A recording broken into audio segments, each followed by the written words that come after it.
बिस्मिल्लाहिर्रहमानिर्रहीम। ये 9th class की chemistry chapter number 3 periodic table के मतलब आज हम सीखेंगे पीरियाडिक टेबल से क्या मुराद है। पीरियाडिक टेबल से मुराद ये है कि मुख्तलिफ दौर में जो मुख्तलिफ साइंटिस्ट आए और साथ में मुख्तलिफ एटम की प्रॉपर्टीज़ भी डिस्कवर होती गई। मुख्तलिफ प्रॉपर्टीज़ को बुनियाद बनाते हुए साइंटिस्ट ने एक टेबल जनरेट की, यानी कि एटमों को तरतीब दिया। उस तरतीब शुदा एलिमेंट्स को हम पीरियाडिक टेबल बोलते हैं। अब वो किस किस असूल के तहत मुख्तलिफ साइंटिस्ट ने उनको तरतीब दिया, वो वन बाई वन हम इस चैप्टर के आगाज में सीखते हैं। सबसे पहले मेरे पास एक साइंटिस्ट था डोब्राइनर, ये जर्मन केमिस्ट था। उसने एलिमेंट्स को तरतीब दिया।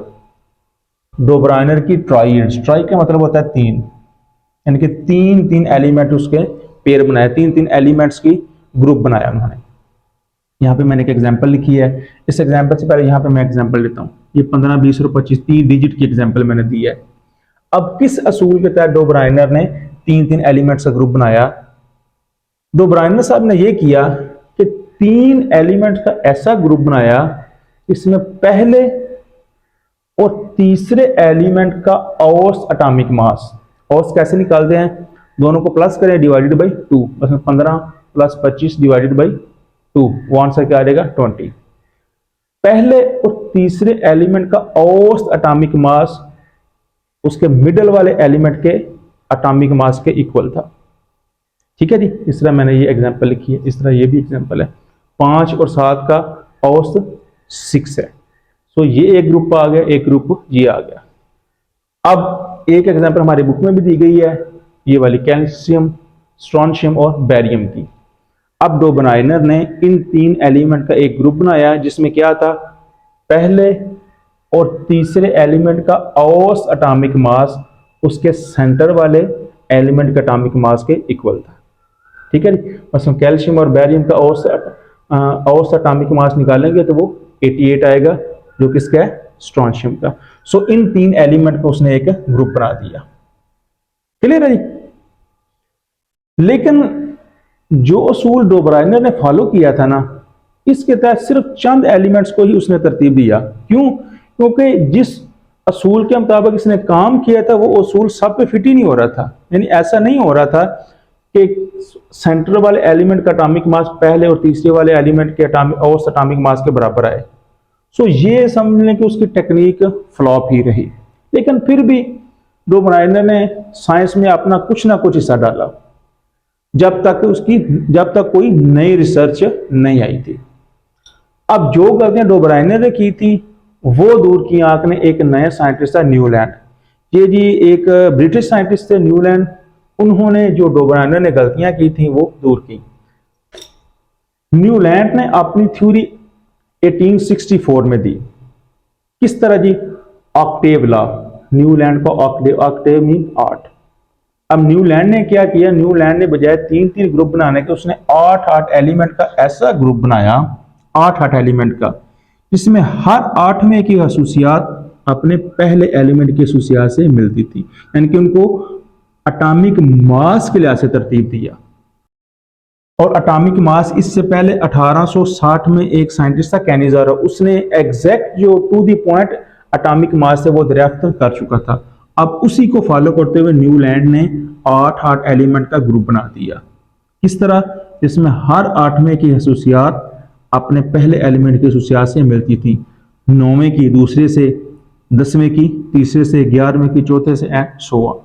मसलन अगर 8वां एलिमेंट गैस फॉर्म में है, ये भी गैस फॉर्म में है। अगर ये लिक्विड फॉर्म में है तो ये लिक्विड फॉर्म में है। यानी कि प्रॉपर्टी उनकी सेम थी ऑलमोस्ट। लेकिन न्यूलैंड ने जो काम किया था ये भी कोई टू दी पॉइंट सही काम नहीं था, लेकिन फिर भी डोब्राइनर से वो काफी हद तक बेहतर था।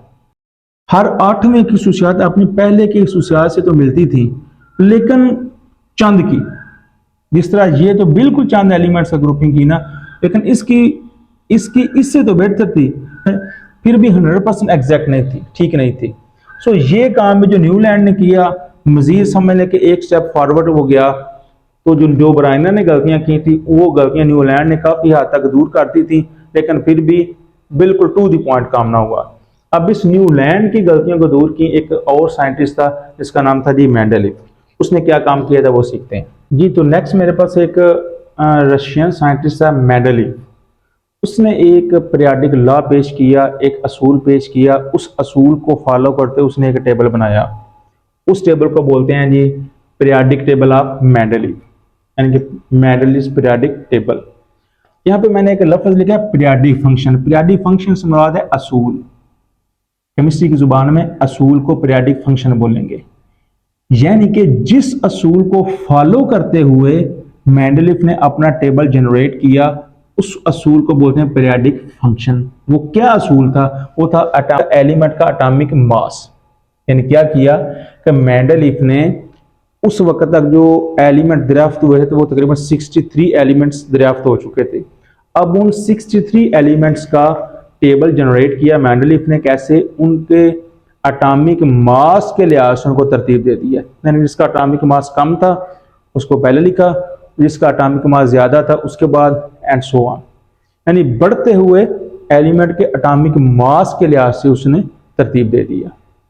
अब इसका फायदा क्या हुआ कि फॉर एग्जांपल जिसका एटॉमिक मास कम था उसको पहले लिख लिया, जिसका ज्यादा था उसको बाद में, इस तरह एंड लिखते गए।